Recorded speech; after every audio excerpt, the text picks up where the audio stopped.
अस्सलाम वालेकुम, मैं हूं यासिर पीरजादा। आप देख रहे हैं मेट्रो 7 पाकिस्तान। आइए चलते हैं खबरों की जानिब।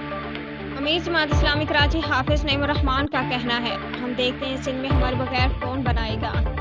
इनको पढ़ाएंगे, इनको आगे बढ़ाएंगे, लेकिन उसके लिए मैं चाहता हूं कि आप सब माए बहने आज के बाद गली गली मोहल्ले आपकी इज्जत का, आपके एहतराम का, आपके वकार का, आपकी तामीर का, आपकी तरक्की का और आपके बच्चों के मुस्तकबिल का बस एक निशान है और वो निशान तराजू है।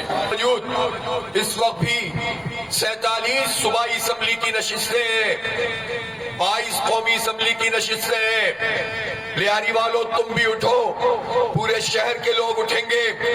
एक मर्तबा अपना मैंडेट जमात इस्लामी के हवाले करो, एक एक वोट को कर्ज समझेंगे और इंशाअल्लाह उतारेंगे, अपने बच्चों का मुस्तकबिल रोशन करेंगे। आप हमें मैंडेट दीजिए, देखते हैं कि कौन हमारी मर्जी के बगैर से हुकूमत बनाता है।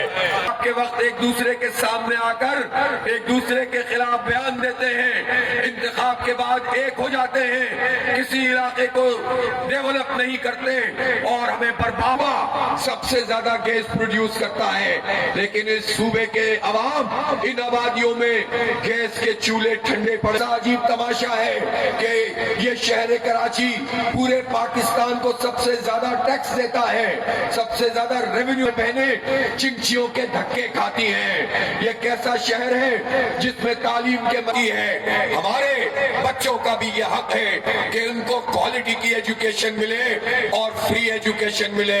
हम अपने अब इंशाअल्लाह इन स्कूलों को मॉडल स्कूल बनाएंगे इंशाअल्लाह ताला, और गरीब भी मुतवस्सित तबके के लोग भी ये महसूस करेंगे कि हमें यहाँ पढ़ना चाहिए, अपने बच्चों को पढ़ाना चाहिए, इसलिए कि यहाँ तालीम का मेयार अच्छा है। ये काम हमने उन टाउन्स में शुरू कर दिया है।